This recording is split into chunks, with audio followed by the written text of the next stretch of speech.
Ireland as a country has been rejecting a lot of student visas lately. If you're filing for your visa in Ireland, your application needs to be inch perfect because you have already got the offer from the university and you do not want to lose out on the hope that you'll make it to Ireland.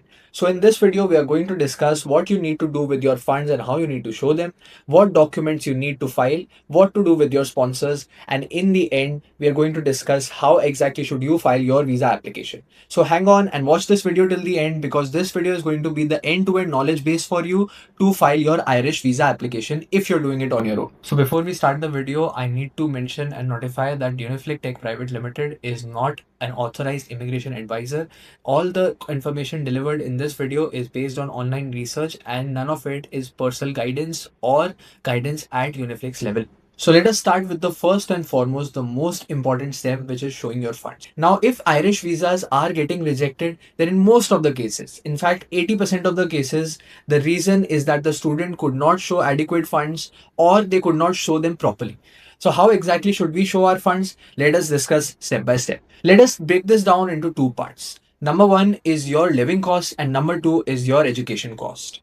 So let's focus on the living cost first. If you're about to show your living costs, then Irish Visa Authority has maintained a 10,000 euro minimum requirement upon their website. You can go to their website and look it up. That is what you need to maintain properly in liquid funds. These 10,000 euros should particularly come out from your personal savings or your sponsor's personal savings. It should not come out from a loan. The other part, which is the tuition fees, can be easily shown out of an education loan, but take care of the fact that the 10,000 euros for your expenses, the living expenses, should come from your personal savings or your sponsor savings only. Try that as much as you can. This will maximize your chances to get a visa approval very, very quickly. Another pointer that you need to be very careful about is that you do not do very big transactions within those 6 months in your or your sponsor's bank account. Typically, the threshold that I like to attach to is that you do not do a transaction worth more than 50,000 rupees in these bank accounts within those 6 months. Now, let's go step by step and see which sources of funds can be used to show this amount in your bank account. So, number one is the basic liquid savings that you have in your bank account. You can simply show a 6 month statement of your savings account, and if they have properly 10,000 euros maintained in them, then the authorities would not have any issue with it. So, that's source number one. But alongside, if you're showing the liquid savings in your account, you need to show a balance certificate also, which you will particularly get from the bank in which you have the account. The second source is your fixed deposit or recurring deposit. So you can simply show these, they are considered pretty liquid. Again, you need to show a balance certificate or a balance approval letter, which you get from the bank for these things. The third is the loan letter, which you have got. So you can simply show the sanction letter or the disbursement letter of the loan and that will suffice. But typically you should do this only for your tuition fee and not for your living expense like I described. Next source is provident fund. So let's say you or your sponsor are employed and they continuously save in things like EPF or PPF. You can definitely show that. Here also you will need a balance confirmation certificate which you will get in the EPF or the PPF office. The next is LIC policies. You can show LIC policies, but alongside you need to show a surrender value certificate. Now, another thing that you need to keep in your mind is that you do not take transfers from your sponsor's bank to your bank. Your sponsor's bank account statement is considered yours only if you show the sponsor's affidavit. What some students do is that they take the whole amount from their sponsor's account to themselves. This is a bad practice. You can show the amounts individually also in two separate bank statements and that will suffice. Now let's come to the pointer that who all can be your sponsors actually. A sponsor should typically be a close blood relative, either on your mother's side or your father's side. Preferably, it should either be your parents or one of your siblings. The closer they are related to you, the better chances you have of a visa approval because that proves that the sponsor will be able to fund you properly. It should not be a friend. I mean, the visa authority tells you on their website that it can be a friend, but try to avoid your friends as sponsors. Try to keep the blood relatives as your sponsors only. Okay, so now let's go line by line and see what documents do you need in order to file your visa properly. So I'm going to divide this into 5 sections. First is your very basic documents, the primary documents.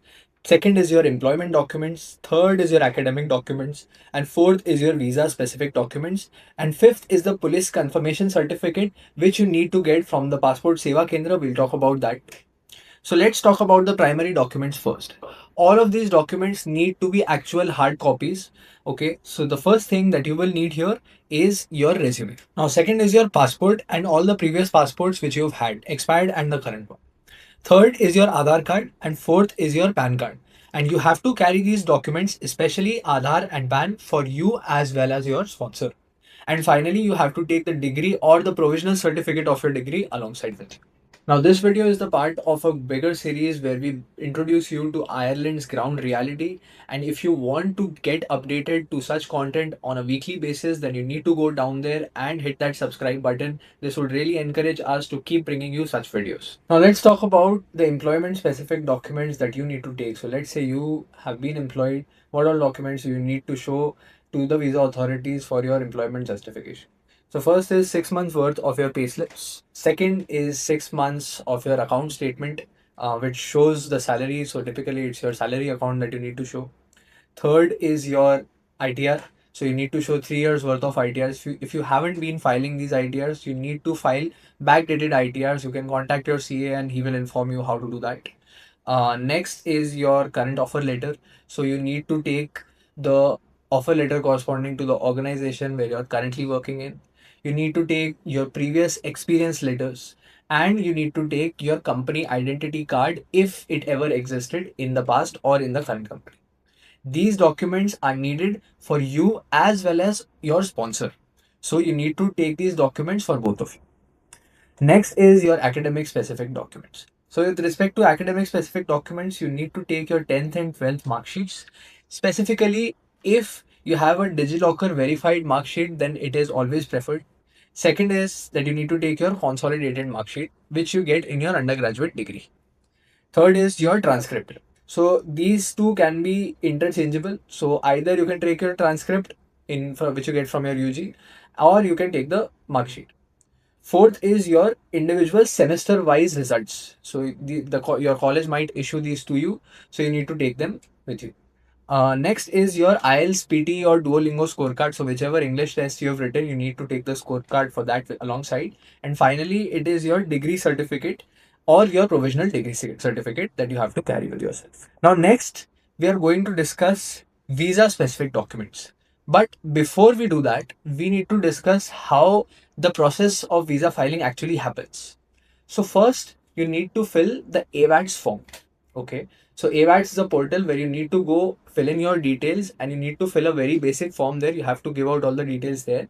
Okay. And you download that form, the filled form to yourself. Next, you need to get an appointment at the nearest VFS office. So you need to do that on the VFS website. You need to go there, schedule an appointment to the nearest VFS office that you have.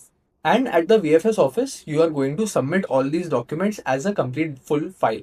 Now, in this process, you are going to be charged a fee of around 9 to 10,000 Indian rupees. Now, let's talk about the visa specific documents that you need to carry with yourself. Okay.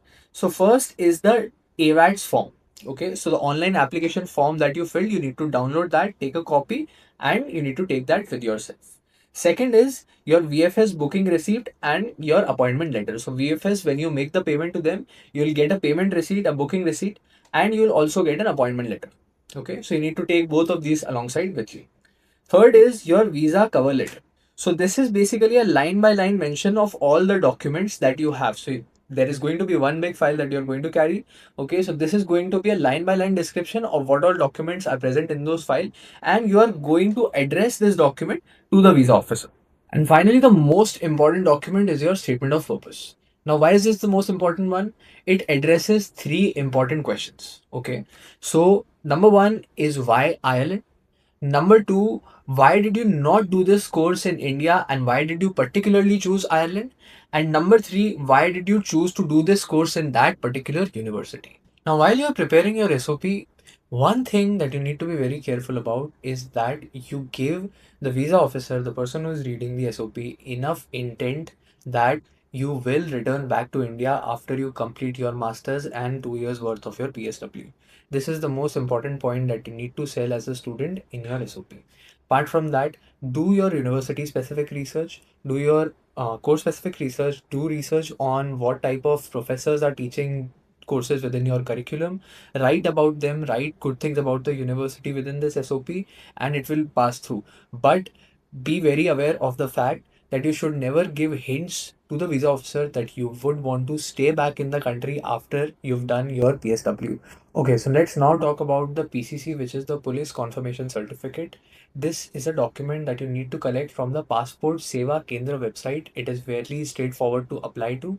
It comes within 15 to 20 days of your application. So do this 1 month prior to your visa application, preferably, and it is valid for 6 months. Now let's discuss the most important funding specific document that you need to show. This is your sponsor's affidavit. So this is a notarized document, okay, which the gazetted officer is going to notarize on his behalf, that the sponsor is ready and capable to sponsor you. This you need to get from the gazetted officer's office, and you need to give it to the visa authorities. Now, for the rest of the funding specific documents, I have mostly mentioned them. Let me reiterate them once more so that it becomes clear to you. What we haven't discussed yet is what if your sponsor is self employed? If he's employed with a company, again, 6 months of the bank statement, 3 years worth of ITRs, 6 months worth of pay slips, ID proof, offer letter, and the sponsorship affidavit, which he spoke about. So, what if your sponsor is actually self employed? In that case, what documents do you need to show? So in those cases, you can show the GST certificate of the company or the company registration certificate. Apart from this, you need to show the ITR of the company, again, three years backdated. The sponsorship affidavit goes without saying, and the 6 month current account statement. If you are planning to get help for Ireland, any of its process, be it your university application, be it your visa application, or for anything else, feel free to reach out on our website to us. You can also book a 30-minute one-on-one call session with me. The first call is completely free, and I'm going to help you with all of your doubts. Thank you very much. Until the next video.